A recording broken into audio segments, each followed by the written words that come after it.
So my question to you is this, diba? Do you want to learn how to invest? A lot of people are saying yes.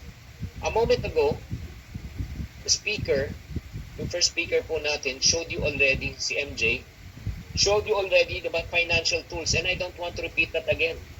But rather than, listen to me, look at me, rather than teaching you where to invest, but tonight, I'm going to teach you how to invest.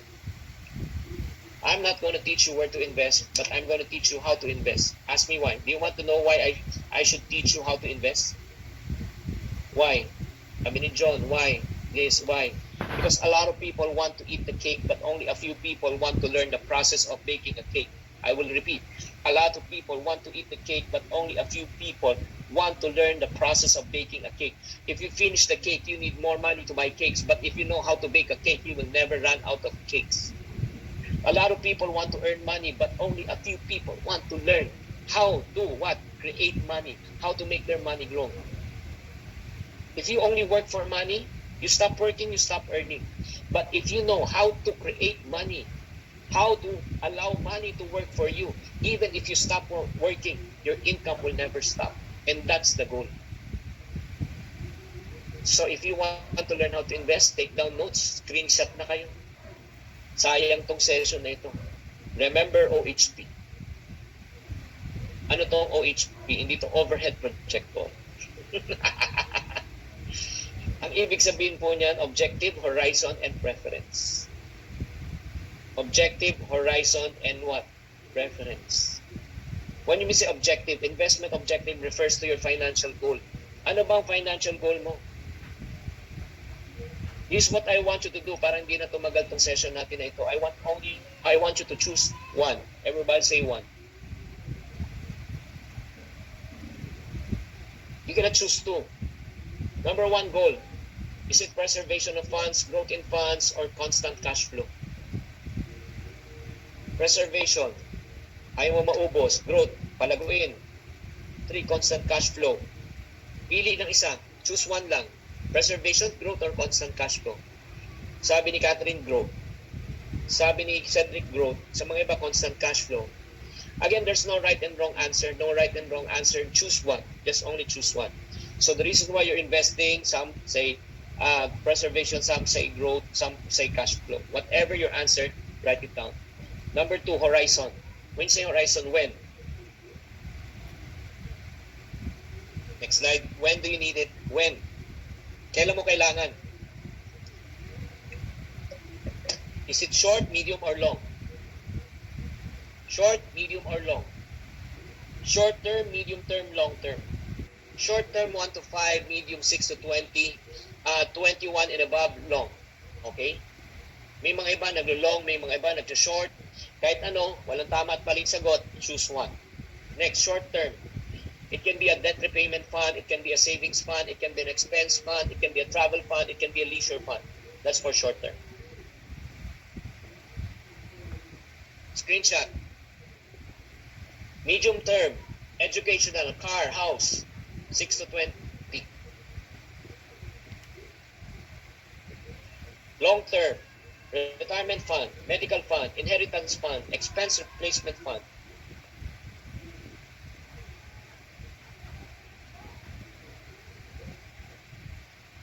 Nagigets nyo? And last, wala sa slide, but write it down, preference. Last is preference, type preference, wala sa slide. When you say preference, objective, horizon, and preference, preference means your taste. Ano yung gusto mo? Like for example, let's talk about food. What do you think is my food preference? Come on, talk to me. What do you think is my food preference? Anong food preference ko? Filipino, Chinese, Japanese. Filipino, Chinese, Japanese. Come on, what's my food preference? Chinese, Chinese. Sobra kayong racial ha, sobra kayo ha, grabe kayo ha. Grabe kayo, masyado kang judgmental ha. Chowky. Grabe kayo. Kakainis. Oo naman. I'm Filipino Chinese. Definitely. Kinalaki ako sa siomay, siopaw, tsaka mami. Ano ba yan? honestly, I prefer Chinese food. I really prefer Chinese food. Then some of you, syempre, you are Filipino, pure-blood Filipino. Your preference is ano. In other words, what am I trying to say? I cannot instill my food preference on you and vice versa. Do you agree? Yes or no? When it comes to investment also, ano yung preference mo? Three choices, ha? Kasi wala sa slide. Okay? Three choices. Conservative, moderate, aggressive. I will repeat. Conservative, moderate, aggressive. Conservative, mababa. Moderate, gitna. Aggressive, ibig sabihin mataas. So some of you saying moderate, some of you say aggressive. Okay, listen. So right now, if you say conservative ka, moderate, aggressive. Right now, listen. Before you even invest, you must set what we call as investable fund. Everybody say investable fund. Kasi you cannot invest without anything, di ba? Just like my friend, no? Nag-stock market siya. Tapos ang ginawa niya, wala siyang pera, wala siyang investable fund. So what he does, he just invests with his mind. Yung parang nagpo-project siya, ito, July 24 ngayon or 25, I invested at Jollibee, kunyari, oo. So nag-i-invest lang siya with his mind. Oo. And then all of a sudden, after a few months, he realized he lost all of his investment. Oo. But the good thing is, he didn't lose his money. He lost only his mind because he invested with his mind. Oo. Yun. Sana matawa kayo. Kakainis. Well, anyway, hindi. Ganito, balik tayo. Investable fund. Bago ka mag-invest, like for example, may naipon akong 100,000, gusto ko na i-invest. Good. So, pag ikaw ay conservative ka, ang profile mo, 80-20. Everyone say 80-20. 80 on low, 20 on high. 80 on low, 20 on high risk. Low risk, 80%. Moderate ako, Chinkee, moderate, 50-50. 50-50. 50 high, 50 low. Again, 50 high, 50 low. Aggressive ako. Sige, 20-80. 20 high, 80 low. 20 high, 80 low. I will repeat. Conservative, 80 low, 20 high. Moderate, 50-50. 50 high, 50 low. Aggressive, 20 high, 20 low, 50 high. Nasusundan nyo? That should be your portfolio.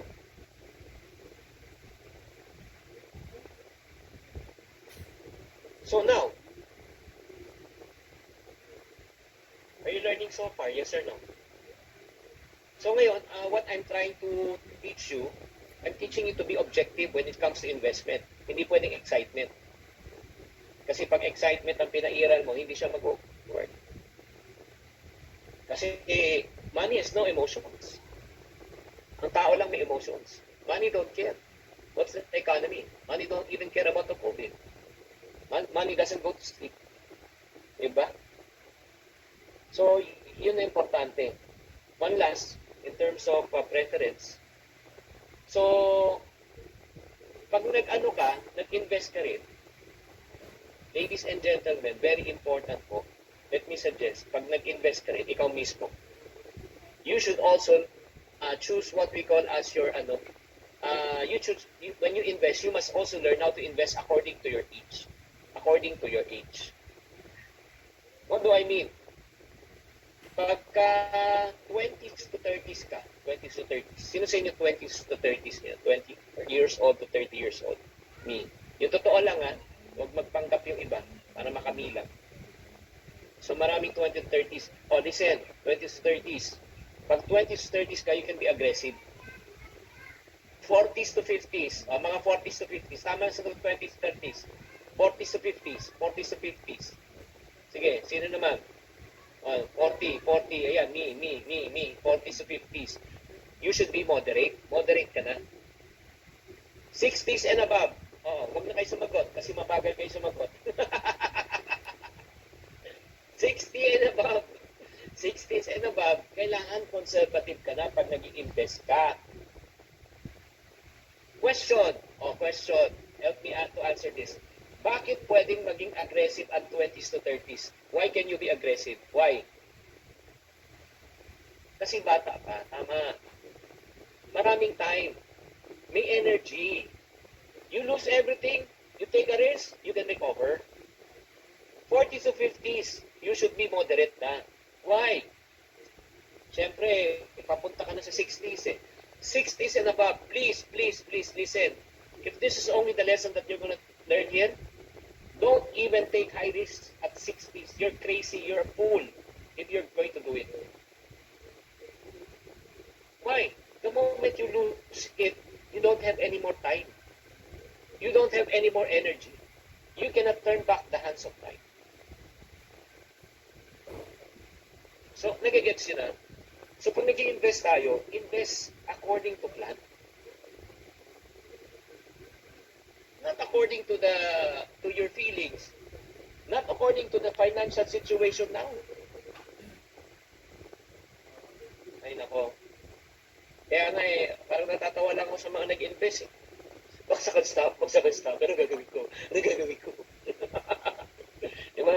Bagsak UI, bagsak mutual fund, ano gagawin mo? Ang question ko lang, right from the start ba, nag-invest ka ba for short term, medium, or long? Eh karamihan nga sa inyo, you said medium and long. Eh pag medium and long, di 6 to 20, 6 and 21, eh yung COVID, wala pang 1 year eh. Nararattle ka na. Ay naku guys, kung ganun ka lang mag-invest, you invest with your emotions, ay patay ka, may stress ka, huwag ka na mag-invest. Investment is not for you. Invest ka sa stock market, binabantay mo, pag mataas ang stock, mataas ang BP mo, pag mababa ang stock, mababa BP mo. Ay nako, mamamatay ka sa stress. Huwag na. Diba? Ay nako. I'm just making you laugh, but it makes a lot of sense. Kaya nga nagpapanik ang mga tao. What will happen to the property market? What will happen to the ganito? Alam mo, simple lang. Learn from history. What goes down will go up. Comes down will go up. Let me bring you back to 2007, 2008. Stock market noong 2009, after 2008, Philippines, index, 1,700 points. 1,700 points. Baksak, as in. Oh, pero noong 2000 and I think 2014, 2016, nasa 9,000 points ang index. Ano nangyari? Tumaas. Oh, sa US, punta tayo sa US. Property bubble in 2008, 'di ba? Yung Lehman, nagsara and everything. Baksak ang property market by 49%. O ngayon, ano na yung property market ngayon? Balik na, tumaas na. So in other words, why panic? Alam mo, well, I'm really so thankful and grateful. I'm not really a smart person, but I'm really a person who wants to learn. You learn from the greatest. One of the greatest investor told me once, and we're close because I read his book. Warren Buffett made mention. Sabi niya, when people are greedy, be very afraid. Diba? But when people are afraid, be very greedy. I will repeat. When people are afraid, be very greedy. Oo. Guys, before I continue, can we add my staff, yung staff ko lang, taga Pru Life. Yung Pru Life, yung staff ko hindi makakonect. So wala akong slides ngayon. So I will repeat. When people are greedy, according to Warren Buffett, be very afraid. But when people are afraid, be very greedy. So honestly, the best opportunity right now is now. Oo. So last but not the least, ito na lang po yung ending ko po. I just need to continue. So right now, I taught you already how to save money. I taught you already how to prepare for retirement. But very important, ladies and gentlemen, this is my last piece. Okay, ito lang Nathaniel. Mukhang di tayo bumababa. Walang umaalis, walang nagsisiyar. Parang ako, alam mo, CR na ako kanina. Di pa rin ako makaalis. Oo, jingle na rin ako. Ay, bilis ako na. Baka, well, anyway, Ito po. Gusto niyo pa ng bonus? Gusto niyo ng bonus? Gusto niyo ng bonus? Sige, sulat niyo to. Wala to sa slide.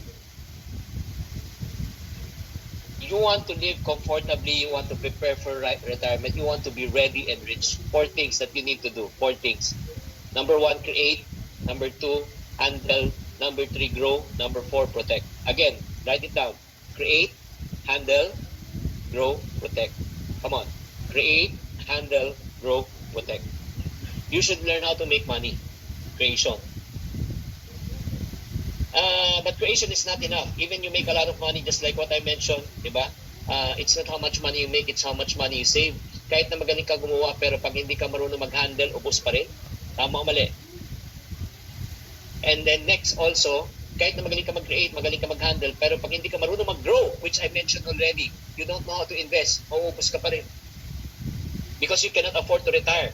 Because the moment you stop working, you stop earning. Ngayon, last, you're good in creation, ladies and gentlemen. You're good in handling. You're good in what? Growing your money. But if you're poor in protecting your money, what will happen? What will happen if you don't know how to protect your money? Ubus pa rin ang pera mo. Tamaan ka lang ng sakit. Just like what I mentioned, ubus pa rin. Diba? Yun nga, can we go to the last slide, please? Yung protect money. Pakita na natin yung slide.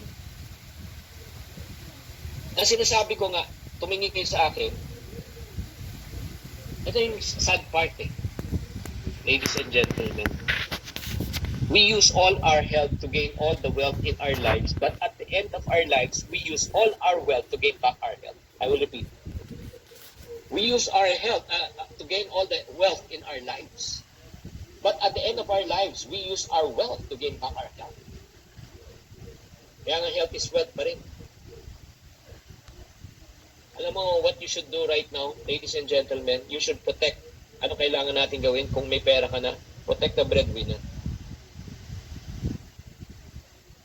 Sino sa inyo mga breadwinners dito? Taas ang kamay, breadwinners. Say me. Marami. Adrian, Rionel, Jeremy, Rochelle, Ryan, John, Charmaine. Oh.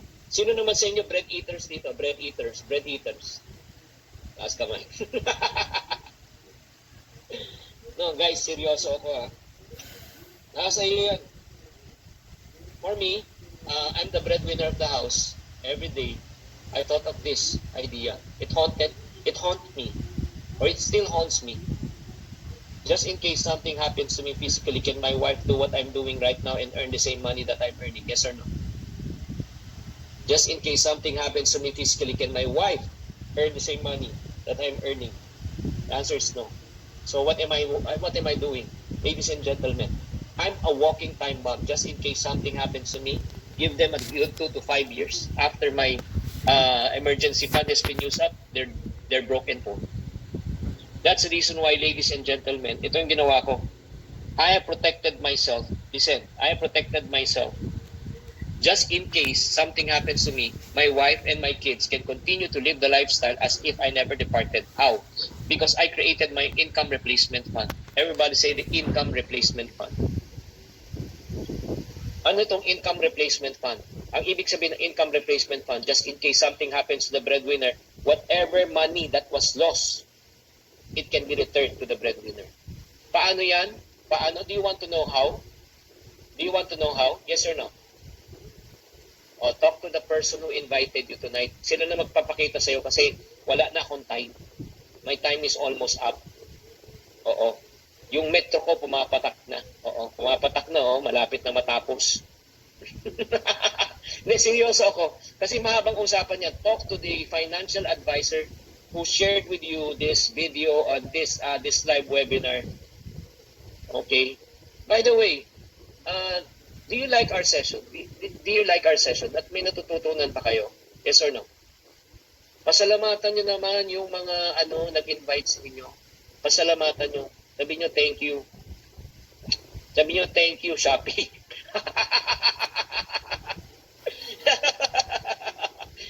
Thank you, diba, Pru Life. Thank you sa nag-invite. Diba? Di pa ako tapos, ha? So, ito po, what you should not do. What you should not do in terms of protection. Ito, did not prioritize protection. So, ito yung goal. Ano yung goal mo, ladies and gentlemen? The goal is to protect yourself early. Why? Because, again, Chinkee, if there's only one regret, I can say honestly, I purchased my income protection fund at a later, I bought some when I was young, but it wasn't enough. So I started to purchase when I was 30 plus. But the problem is this. Pag 30 plus ka na, mataas na yung premium. That's number one. And then once you reach the age of 36, meron ng tinatawag na health check-up. Pag 35 and below, very lenient pa sila sa check-up. So guys, make sure lang, if you want to buy what we call its income protection fund, start early. Nasa sa inyo yan. And then ito lang po by the way, ito lang I'm not part of Pru Life, Edith, Elvin, Aldrin, Fresnel, Juvie, Paul. And I will not convince you to buy. I will not. Why should I convince you? Hindi naman ako beneficiary. Pag ako beneficiary mo, I will convince you. Oo. Diba? Pamilya mo naman yun eh. Diba?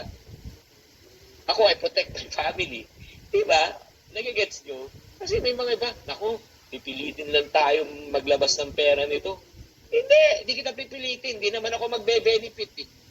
Diba? So you're doing this not for yourself. Again, you're doing this for your loved ones and for your family. Pero ito lang. I'll end with this. Who among you want to build a worry-free financial future? Say yes. Again, protect. Part of protection is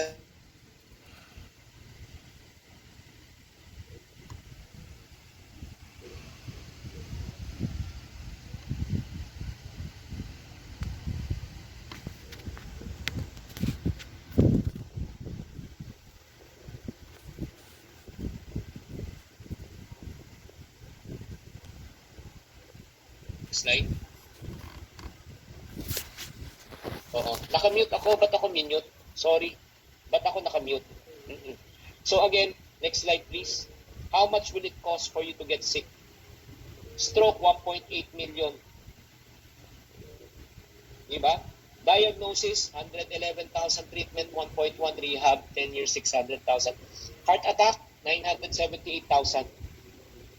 Kung mabuhay ka, 98,000 diagnosis, treatment, 500,000, rehab, 300,000. Lung cancer, 1.8 million. Diagnosis, 183, treatment, 1.6. Rehab, 35,000. According to Raptor to. Oo. Ano ba sinasabi ko? Di ba? Saan ako nawala? Ano yung part yung nawala ako? What part ako nawala? What part ako nawala? Rewind, please daw. Before that slide, balik nyo daw yung slide.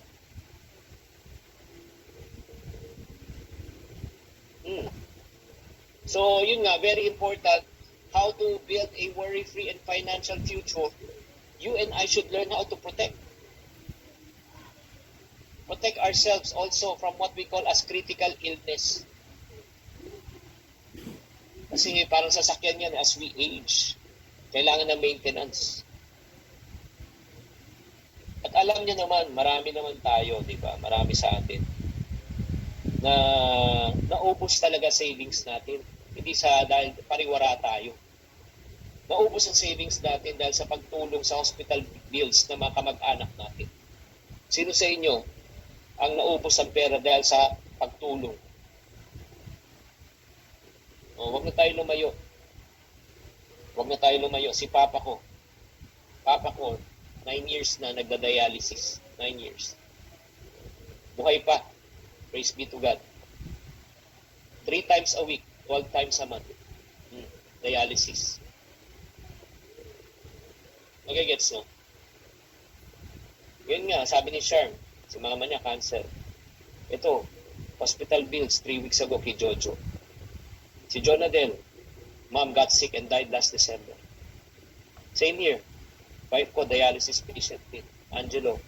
Alam mo naman kung magkano ginagastos, Angelo. Dialyzer, injection, blood transfusion, lahat di biro yan. So, ito na yung sinasabi ko eh. Kahit na magaling kang gumawa ng pera, mag-handle ng pera, mag-grow ng pera, pag hindi mo pinotektahan ng pera, mauubos ka. Oo. Again, you don't have to go through it in order for you to understand. I'm a living witness already. How much will it cost you? As I mentioned, how much? Sige, next slide. Stroke, 1.8 million. Heart attack, 978,000. Lung cancer, 1.8 million. According to RAPNA. Wala pang kasiguraduhan yan na mabubuhay ka. Dagko, sabi nga ni Nina, stroke.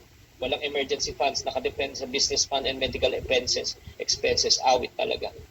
Si Joban, na-stroke si Papa. Lost everything. Dahil no protection 10 years ago. That's the reason why, ito po FYI lang, pag tayo po ay nagkasakit, hindi lang po yung ospital ang babayaran mo. Listen to this ito yung hindi nagets ng tao eh. Hindi lang hospitalization. Paano naman yung loss of income mo?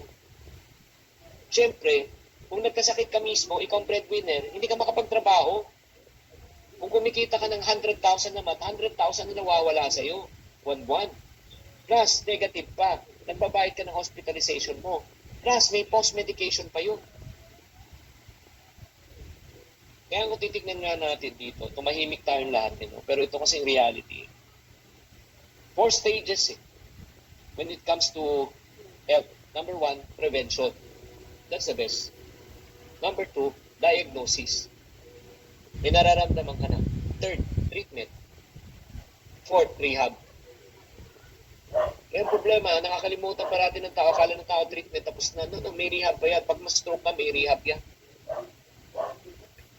So that's the reason why, ladies and gentlemen, if there's only one fund, aside from the income replacement fund, which I mentioned, I do believe all, everybody say all, come on, type me all, type all. Lahat tayo kasama na ako, you must have what we call as critical illness fund. Ano tong critical illness fund, ladies and gentlemen? Ito yung pondo. Listen. Ang insurance kasi, medyo tricky yan eh. Kailangan mawala yung insured bago makuha. Paano kung buhay? Paano nga kung na-stroke? Walang kwenta yung insurance. Yung insurance, para yan sa ika nga, maiiwanan. Pero paano yung insured? But the good news is this. Buti na, there's what we call as critical illness fund. Ang critical illness fund is this. It works like this. Kahit na buhay pa yung insured, tinamaan ng critical illness, yung face amount na, let's say, na kinover, diba, whatever, 1 million, 2 million, 5 million, ibibigay sa mismong insured. Buhay pa. Bakit? Para sa kanyang treatment and rehab. Yun ang beauty. Diba? Dati wala yan. Kailangan mo mamatay. Para saan pa? Paano kung nabuhay ako? Sino magbabayad? But because of critical illness fund. So again, there are 2 types of fund that you need to look right now, tonight, as we end. Number 1, income replacement fund. And second, critical illness fund. And then kung gusto nyo malaman ano ba yan, Chinkee, na pinag-uusapan mo, I suggest you go back to the person who invited you. They will be the one explaining it to you. Thank you very much, guys. I hope you're rich and ready. This is already my last slide. Thank you. God bless you all. Thank you